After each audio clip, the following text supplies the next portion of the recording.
এটা সূৰ্য হেৰাই গ'ল, এটা সূৰ্য হেৰাই গ'ল। ৰজাৰ দৰে শতিকাৰ পৰা শতিকালৈ জনতাৰ বাবে পোহৰ বালিচন লাভ কৰি ৰজাজন গুচি গ'ল।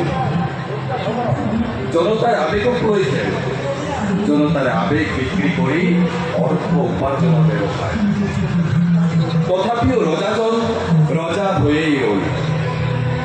জনতাৰ শিল্পী, জনতাৰ বুকুত যাদুকৰ আছিল তেওঁ। অসমীয়াৰ বুকুৰ আকৌ এটা সূৰ্য নোহোৱা হ'ল। যাদুকৰী সেই সুৰ হঠাৎ হেৰাই গ'ল। বাৰিষা নামিছে জনতাৰ দুচকু। ছিংগাপুৰত তুমি যে গাইছিলা এই গীতৰ সুৰতো তোমাক ৰজা যেন লাগিছিল।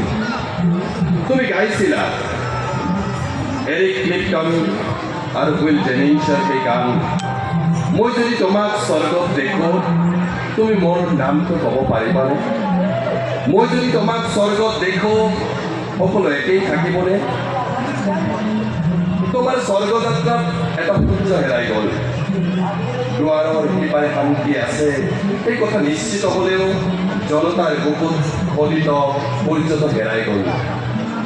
অসংখ্য জনতাৰ বুকু উদং কৰি এটা সূৰ্য হেৰাই গ'ল, এটা সূৰ্য হেৰাই গ'ল, এটা সূৰ্য হেৰাই গ'ল। ধন্যবাদ।